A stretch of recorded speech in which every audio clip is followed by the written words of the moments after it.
Join us as we explore the 10 old car features that no longer exist. Ready? Remember those small triangular windows in the corners of car doors? Ah, the classic vent windows. You'd pop them open just a little, and suddenly a breeze would sweep into the car, giving you an instant refresh, without the noise or the hair ruffling that came with lowering the regular windows. Before air conditioning became standard in cars, these little windows were the go-to solution for hot summer days. This feature is something I'd love to see make a comeback, and it looks like many of you agree. The convenience of cracking one open for just a bit of fresh air without rolling down the main window was unbeatable. Let's not forget another handy trick. They made it easier to see the side mirror when the windows fogged up. And who remembers how helpful they were when you accidentally locked your keys inside? Plus, in a time when almost everyone smoked, these small windows had another superpower. They drew cigarette smoke right out. Simple, but effective. Sadly, as car designs evolved, these windows began to disappear in the late 70s and early 80s. Today, they've been replaced by power windows, but those who experienced them firsthand surely miss their practicality. I truly believe they would stand the test of time if they were reintroduced today. What about you? Ever used one of these windows? Share your thoughts in the comments if you miss them. It didn't matter how many kids you had. Everyone could fit on that one big seat. Who remembers sitting between mom and dad in the front seat? Or that amazing feeling when your girlfriend would slide over to sit closer? Ah, the bench seats, good times. These wide, continuous seats took up the whole front row of the car, letting 3 people sit side by side. They were more than just comfortable. They added a cozy closeness that only people from that time truly understand. On dates, it was normal for someone to slide to the middle, sitting right next to the driver, the kind of charm that modern individual seats just don't have. These seats were also perfect for the drive-in. It's sad to think that new generations might never get to feel the magic of sitting side by side with family or friends while watching a movie. Wouldn't it be great if bench seats were available as an option today? And don't forget how much easier it was to get to the driver's side if someone parked too close. You just slid right over. I'm sure baby boomers remember these little things fondly.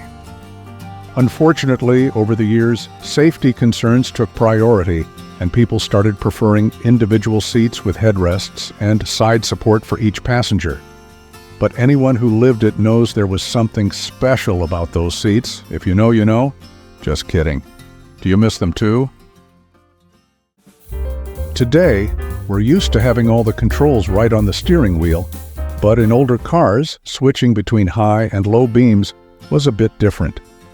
Remember the floor dimmer? It was a button on the floor that controlled the headlights. To switch between beams, you just pressed it with your left foot. Super easy. The button was right next to the clutch, so you could reach it without taking your hands off the wheel. The floor dimmer had some great advantages. Since it was on the floor, you could switch between high and low beams without taking your eyes off the road. It was practical, simple to use, and kept the dashboard clear for other controls. These days, this function has moved to levers on the steering wheel, but many people miss the convenience of that pedal.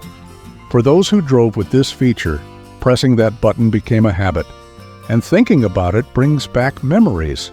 Like many of you, I think the floor dimmer was one of those small, clever ideas that got lost over time. Too bad, right?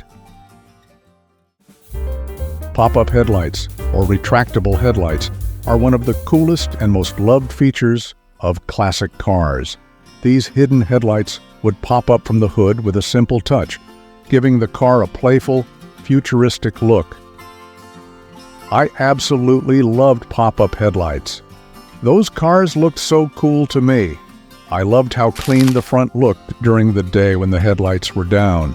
Besides being cool, these headlights had a bit of mystery and style, like the car was waking up when the lights popped up. In the 80s and 90s, they became a symbol of sporty and luxury cars, catching everyone's attention on the road. I believe the final blow for pop-up headlights came with the rise of daytime running lights. Once those became popular, there was no need to hide the headlights anymore. Plus, over time, safety regulations changed, and the risk of damage in a crash led manufacturers to retire retractable headlights. Today, this feature has become a lost icon, a reminder of a time when car design dared to be fun and creative. I don't know about you, but I miss the beauty of old car interiors and exteriors. That was the golden age of driving. These hood ornaments were symbols of class and elegance, showing off the style and identity of the car. For many, they gave cars a sense of personality and sophistication, almost like each vehicle had its own soul. Hood ornaments originally started as radiator caps. Some car makers made fancy versions of these caps, and specialty companies even created custom ones for drivers. Later, as car designs changed and the radiator was tucked under the hood, hood ornaments stayed, but just for decoration. It was like having a piece of art on the road, and many owners took pride in these small, shiny details. Safety rules for pedestrians, aerodynamics, and even worries about vandalism all led to their disappearance. Over the years, hood ornaments began to fade away, and now they're rare, with most brands choosing flat emblems. But for those who remember, these ornaments bring back memories of a time when cars were more than just vehicles. They were true works of art. Oh my, all those classic cars. I loved it. What about you? Do you remember any specific ornament that really stood out? Tell us in the comments which one was your favorite. Push-button transmissions were a real innovation in the 1950s and 60s. Instead of a traditional gear shift, some cars had buttons on the dashboard to change gears. You'd just press a button to choose the gear you wanted. Simple and futuristic. Models like the Chrysler Imperial and Dodge Dart made this technology popular, and many drivers loved the sense of control and ease these buttons offered. These push-button transmissions made the dashboard look more modern and easy to use. Drivers felt like they were in a futuristic cockpit, almost like something out of a sci-fi movie. It was a practical and stylish idea, perfect for a time when car design aimed to stand out with bold innovations. Over time, though, buttons were replaced by new gear shift systems that were considered more intuitive and safe. Durability concerns and more conventional design standards also led to the end of push-button transmissions. Today, they're a relic of an era of bold experiments and unique style. The swing-away steering wheel, or movable steering wheel, was a big innovation in the 60s, combining style and function. Imagine this. You get into the car, and with a simple touch, the steering wheel moves to the side, giving you plenty of room to hop in and out easily. This feature, found in models like the Ford Thunderbird and some Mercury cars, quickly became a symbol of luxury and convenience. The smooth movement of the wheel, almost like a welcoming gesture, added a touch of sophistication that few cars offered at the time.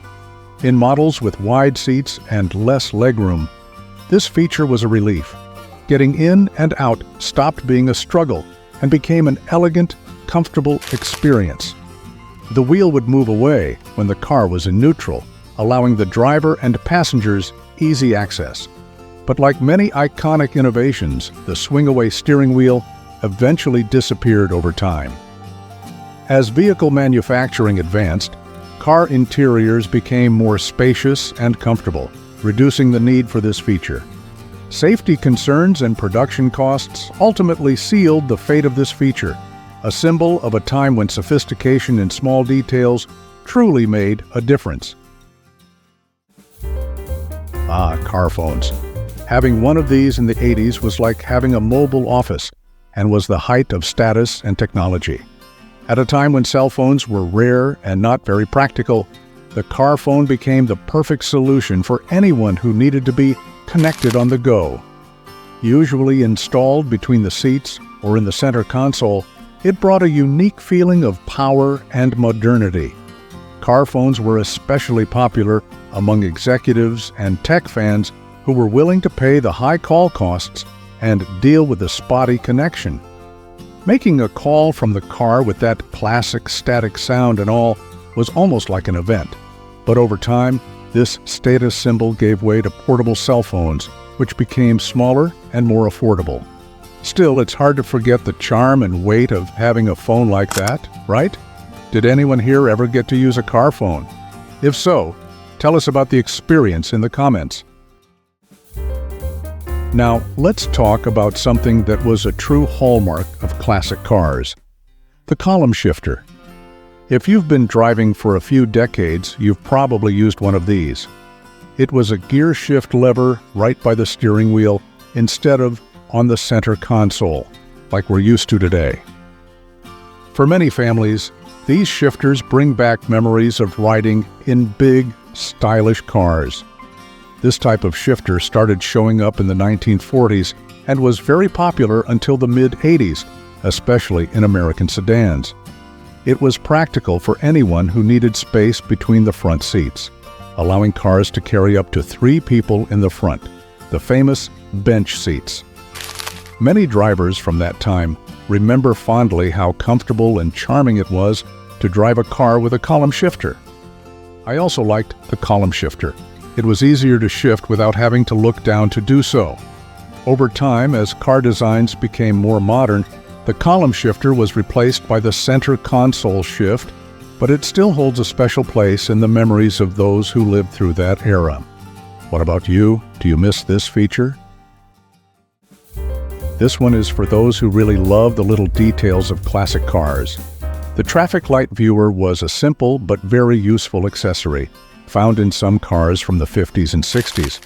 Imagine you're in one of these cars, stopped under a tall traffic light, and you can't see the light. That's exactly what the traffic light viewer was for. The traffic light viewer was a lens or mirror on the dashboard or ceiling of the car that let the driver see the traffic light's reflection without needing to lean forward or stick their head out. It was a clever solution for a common problem many drivers faced.